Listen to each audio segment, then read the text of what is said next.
श्री गणेशाय नमः। वागर्थाविव सम्पृक्तौ वागर्थ प्रतिपत्तये जगतः पितरौ वन्दे पार्वती परमेश्वरौ। श्रीमद्भागवत महापुराण दशम स्कंध 50वां अध्याय जरासंध से युद्ध और द्वारकापुरी का निर्माण। ओम नमो भगवते वासुदेवाय। श्रीशुक उवाच। अस्ति प्राप्तिश्च कंसस्य महिष्यौ भरतर्षभ मृते भरतरि दुःखार्ते ईयतुः स्म पितुर्गृहान्। पित्रे मगधराजाय जरासन्धाय दुःखिते वेदयाञ्चक्रतुः सर्वमात्मवैधव्य कारणम्। श्री सुखदेव जी कहते हैं, भरत वंश शिरोमणि परीक्षित, कंस की 2 रानियां थीं, अस्ति और प्राप्ति।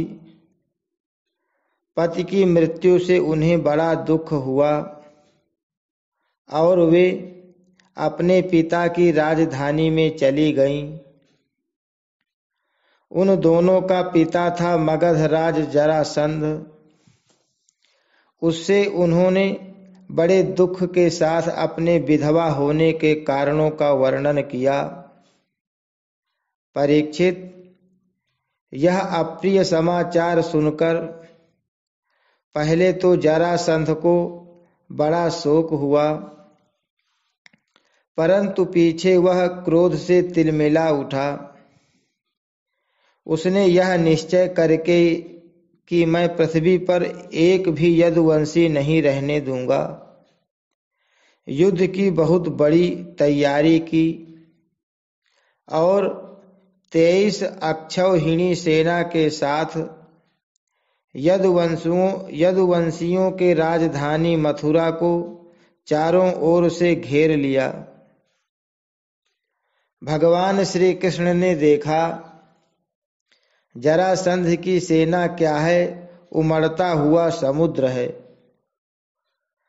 उन्होंने यह भी देखा कि उसने चारों ओर से हमारी राजधानी घेर ली है और हमारे स्वजन तथा पुरवासी भयभीत हो रहे हैं। भगवान श्री कृष्ण पृथ्वी का भार उतारने के लिए ही मनुष्य का सा वेश धारण किए हुए हैं। अब उन्होंने विचार किया कि मेरे अवतार का क्या प्रयोजन है और इस समय इस स्थान पर मुझे क्या करना चाहिए। उन्होंने सोचा, यह बड़ा अच्छा हुआ कि मगधराज जरासंध ने अपने अधीनस्थ नरपतियों की पैदल घुड़सवार रथी और हाथियों से युक्त कई अक्षौहिणी सेना इकट्ठी कर ली है। यह सब तो पृथ्वी का भार ही जुटकर मेरे पास आ पहुंचा है। मैं इसका नाश करूंगा, परंतु अभी मगधराज जरासंध को नहीं मारना चाहिए,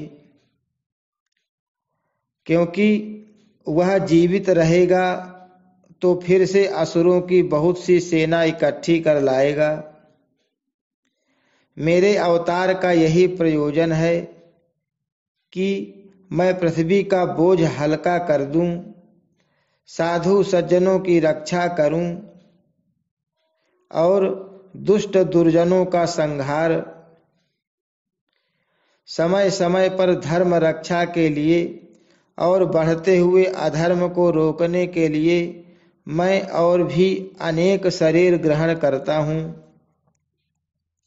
परीक्षित, भगवान श्री कृष्ण इस प्रकार विचार कर ही रहे थे कि आकाश से सूर्य के समान चमकते हुए 2 रथ आ पहुंचे।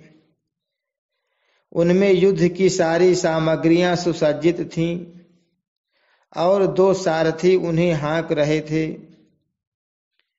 इसी समय भगवान के दिव्य और सनातन आयुध भी अपने आप वहां आकर उपस्थित हो गए।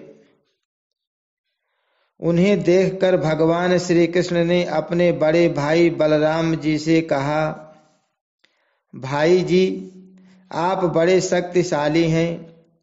इस समय जो यदुवंशी आपको ही अपना स्वामी और रक्षक मानते हैं, जो आपसे ही सनाथ हैं, उन पर बहुत बड़ी विपत्ति आ पड़ी है।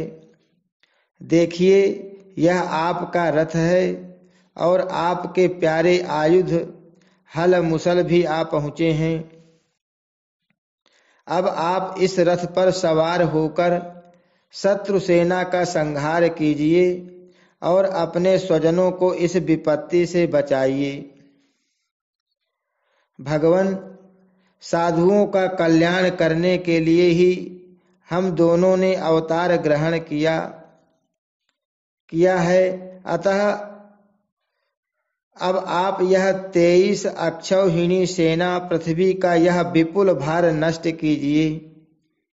भगवान श्री कृष्ण और बलराम जी ने यह सलाह करके कवच धारण किए और रथ पर सवार होकर वे मथुरा से निकले।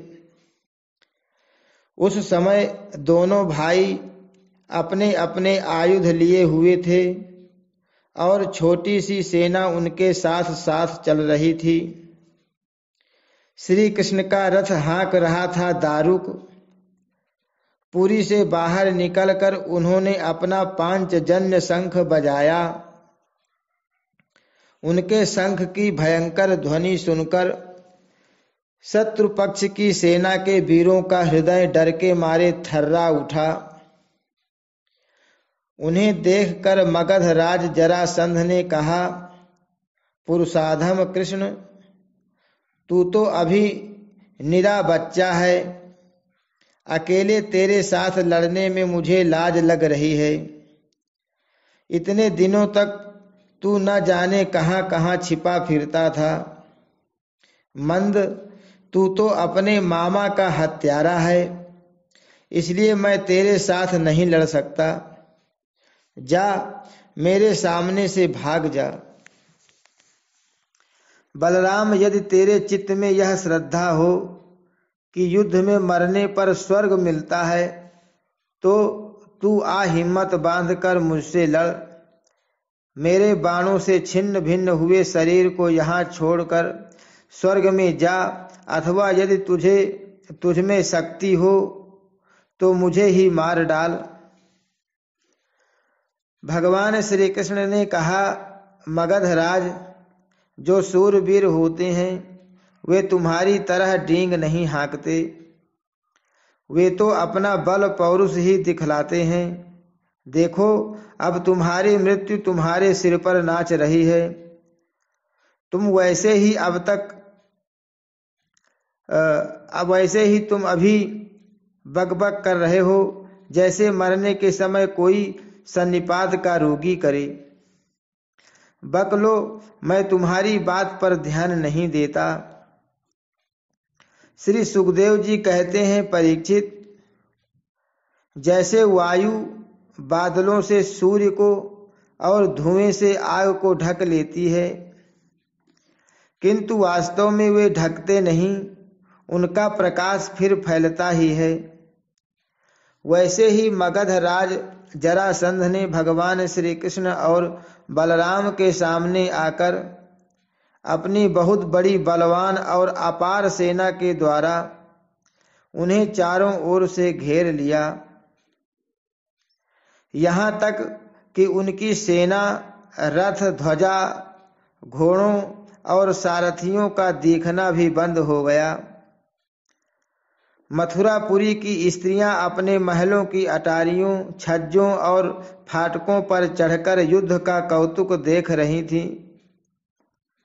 जब उन्होंने देखा कि युद्ध भूमि में भगवान श्री कृष्ण की गरुण चिन्ह से चिन्हित और बलराम जी की ताल चिन्ह से चिन्हित ध्वजा वाले रथ नहीं दिख रहे हैं, तब वे शोक के आवेग से मूर्छित हो गईं। जब भगवान श्री कृष्ण ने देखा कि शत्रु सेना के वीर हमारी सेना पर इस प्रकार बाणों की वर्षा कर रहे हैं मानो बादल पानी की अनगिनत बूंदें बरसा रहे हों और हमारी सेना उससे अत्यंत पीड़ित व्यथित हो रही है। तब उन्होंने अपने देवता और असुर दोनों से सम्मानित सार्ंग धनुष का टंकार किया। इसके बाद वे तरकस में से बाण निकालने, उन्हें धनुष पर चढ़ाने और धनुष की डोरी खींचकर झुंड के झुंड बाण छोड़ने लगे। उस समय उनका वह धनुष इतनी फुर्ती से घूम रहा था मानो कोई बड़े वेग से अलात चक्र अर्थात लुकारी घुमा रहा हो। इस प्रकार भगवान श्री कृष्ण जरासंध की चतुरंगिणी हाथी, घोड़े, रथ और पैदल सेना का संहार करने लगे। इससे बहुत से हाथियों के सिर फट गए और वे मर मर कर गिरने लगे। बाणों की बौछार से अनेक घोड़ों के सिर धड़ से अलग हो गए। घोड़े, ध्वजा, सारथी और रथियों के नष्ट हो जाने से बहुत से रथ बेकाम हो गए। पैदल सेना की बाहें, जांघ और सिर आदि अंग प्रत्यंग कट कट कर गिर पड़े। उस युद्ध में अपार तेजस्वी भगवान बलराम जी ने अपने मूसल की चोट से बहुत से मतवाले शत्रुओं को मार मार कर उनके अंग प्रत्यंग से निकले हुए खून की सैकड़ों नदियां बहा दी। कहीं मनुष्य कट रहे हैं तो कहीं हाथी और घोड़े छटपटा रहे हैं। उन नदियों में मनुष्यों की भुजाएं सांप के समान जान पड़ती और सिर इस प्रकार मालूम पड़ते मानो कछुओं की भीड़ लग गई हो। मरे हुए हाथी दीप जैसे और घोड़े ग्राहों के समान जान पड़ते। हाथ और जांघें मछलियों की तरह, मनुष्यों के केस सेवार के समान, धनुष तरंगों की भांति और अस्त्र शस्त्र लता एवं तिनकों के समान जान पड़ते। ढालें ऐसी मालूम पड़ती मानो भयानक भंवर हों। बहुमूल्य मणियां और आभूषण पत्थर के रोड़ों तथा कंकड़ों के समान बहे जा रहे थे। उन नदियों को देखकर कायर पुरुष डर रहे थे और वीरों का आपस में खूब उत्साह बढ़ रहा था। परीक्षित, जरासंध की वह सेना समुद्र के समान दुर्गम, भयावह और बड़ी कठिनाई से जीतने योग्य थी, परंतु भगवान श्री कृष्ण और बलराम जी ने थोड़े ही समय में उसे नष्ट कर डाला। वे सारे जगत के स्वामी हैं, उनके लिए एक सेना का नाश कर देना केवल खिलवाड़ ही तो है। परीक्षित, भगवान के गुण अनंत हैं। वे खेल खेल में ही तीनों लोकों की उत्पत्ति, स्थिति और संहार करते हैं। उनके लिए यह कोई बड़ी बात नहीं है कि वे शत्रुओं की सेना का इस प्रकार बात ही बात में सत्यानाश कर दें। तथापि जब वे मनुष्य का सा वेश धारण करके मनुष्य की सी लीला करते हैं तब उसका भी वर्णन किया ही जाता है। इस प्रकार जरासंध की सारी सेना मारी गई, रथ भी टूट गया, शरीर में केवल प्राण बाकी रहे। तब भगवान श्री बलराम जी ने जैसे एक सिंह दूसरे सिंह को पकड़ लेता है, वैसे ही बलपूर्वक महाबली जरासंध को पकड़ लिया। जरासंध ने पहले बहुत से विपक्षी नरपतियों का वध किया था, परंतु आज उसे बलराम जी वरुण की फांसी और मनुष्यों के फंदे से बांध रहे थे। भगवान श्री कृष्ण ने यह सोचकर कि यह छोड़ दिया जाएगा तो और भी सेना इकट्ठी करके लाएगा तथा हम सहज ही पृथ्वी का भार उतार सकेंगे, बलराम जी को रोक दिया। बड़े बड़े सूरवीर जरासंध का सम्मान करते थे, इसलिए उसे इस बात पर बड़ी लज्जा मालूम हुई कि मुझे श्री कृष्ण और बलराम ने दया करके दीन की भांति छोड़ दिया है। अब उसने तपस्या करने का निश्चय किया, परंतु रास्ते में उसके साथी नरपतियों ने बहुत समझाया कि राजन, यदुवंशियों में क्या रखा है, वे आपको बिल्कुल ही पराजित नहीं कर सकते थे। आपको प्रारब्धवश ही नीचा देखना पड़ा है। उन लोगों ने भगवान की इच्छा, फिर विजय प्राप्त करने की आशा आदि बतलाकर तथा लौकिक दृष्टांत एवं युक्तियां दे देकर यह बात समझा दी कि आपको तपस्या नहीं करनी चाहिए। परीक्षित, उस समय मगधराज जरासंध की सारी सेना मर चुकी थी। भगवान बलराम जी ने उपेक्षा पूर्वक उसे छोड़ दिया था। इससे वह बहुत उदास होकर अपने देश मगध को चला गया। परीक्षित, भगवान श्री कृष्ण की सेना में किसी का बाल भी बांका नहीं हुआ और उन्होंने जरासंध की 23 अक्षौहिणी सेना पर, जो समुद्र के समान थी, सहज ही विजय प्राप्त कर ली।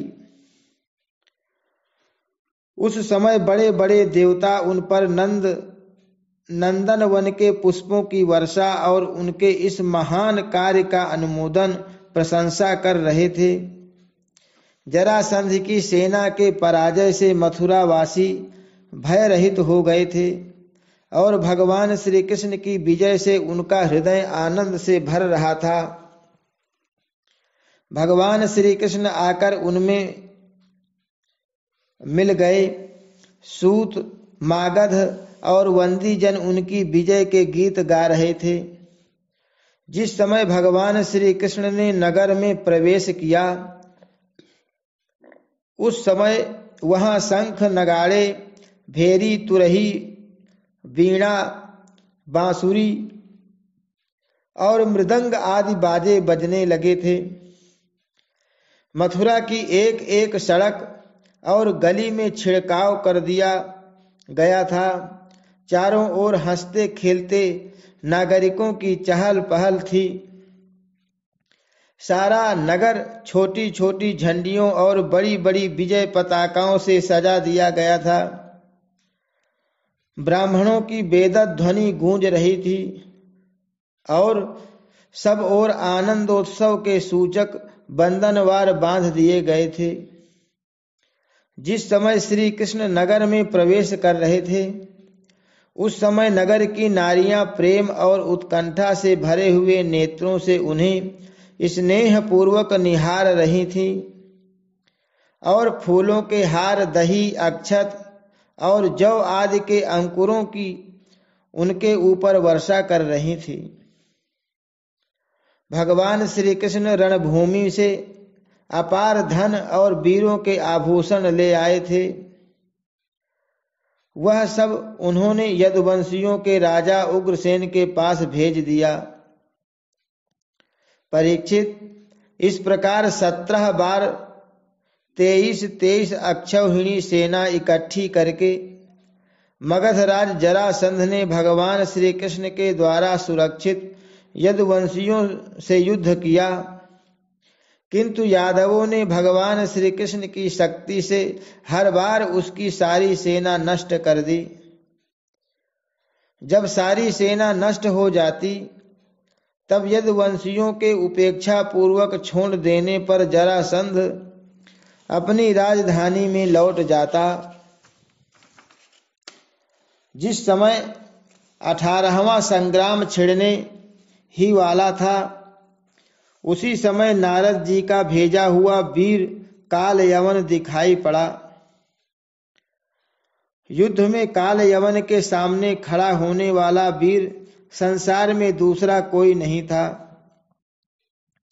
उसने जब यह सुना कि यदुवंशी हमारे ही जैसे बलवान हैं और हमारा सामना कर सकते हैं, तब 3 करोड़ म्लेच्छों की सेना लेकर उसने मथुरा को घेर लिया।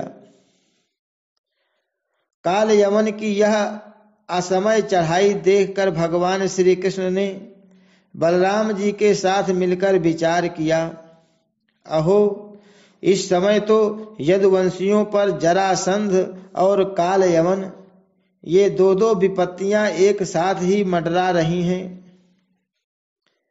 आज इस परम बलशाली यवन ने हमें आकर घेर लिया है और जरासंध भी आज कल या परसों में आ ही जाएगा। यदि हम दोनों भाई इसके साथ लड़ने में लग गए और उसी समय जरासंध भी आ पहुंचा तो वह हमारे बंधुओं को मार डालेगा या तो कैद करके अपने नगर में ले जाएगा, क्योंकि वह बहुत बलवान है।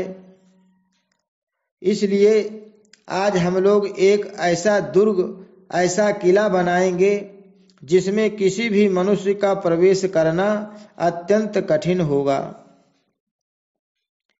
अपने स्वजन संबंधियों को उसी किले में पहुंचाकर फिर इस यवन का वध कराएंगे। बलराम जी से इस प्रकार सलाह करके भगवान श्री कृष्ण ने समुद्र के भीतर एक ऐसा दुर्गम नगर बनवाया जिसमें सभी वस्तुएं अद्भुत थीं और उस नगर की लंबाई चौड़ाई 48 कोस की थी। उस नगर की एक एक वस्तु में विश्वकर्मा का विज्ञान, वास्तु विज्ञान और शिल्प कला की निपुणता प्रकट होती थी।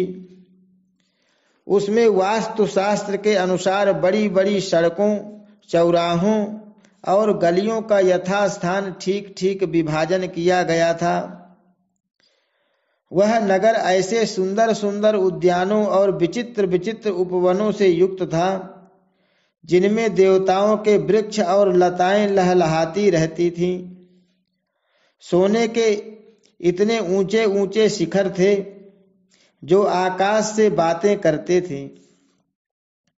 स्फटिक मणि की अटारियां और ऊंचे ऊंचे दरवाजे बड़े ही सुंदर लगते थे। अन्न रखने के लिए चांदी और पीतल के बहुत से कोठे बने हुए थे। वहां के महल सोने के बने हुए थे और उन पर कामदार सोने के कलश सजे हुए थे। उनके शिखर रत्नों के थे तथा गच पन्ने की बनी हुई बहुत भली मालूम होती थी। इसके अतिरिक्त उस नगर में वास्तु देवता के मंदिर और छज्जे भी बहुत सुंदर सुंदर बने हुए थे।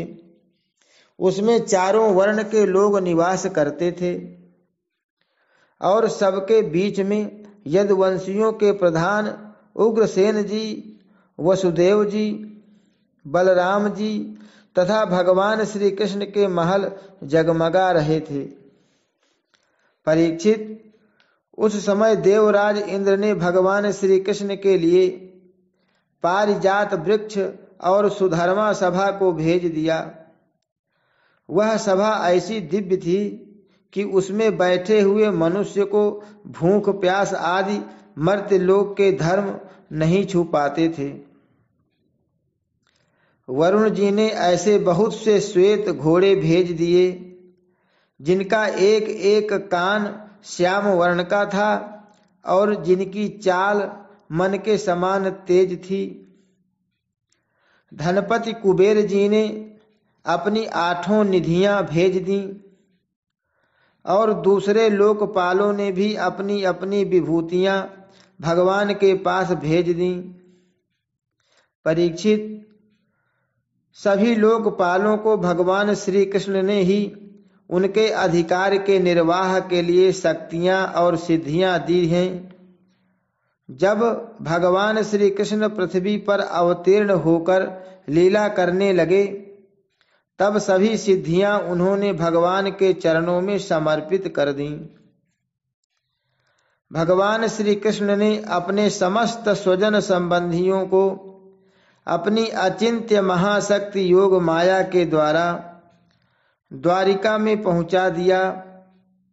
शेष प्रजा की रक्षा के लिए बलराम जी को मथुरापुरी में रख दिया और उनसे सलाह लेकर गले में कमलों की माला पहने बिना कोई अस्त्र शस्त्र लिए स्वयं नगर के बड़े दरवाजे से बाहर निकल आए। हरि शरणम। श्री कृष्णार्पणमस्तु।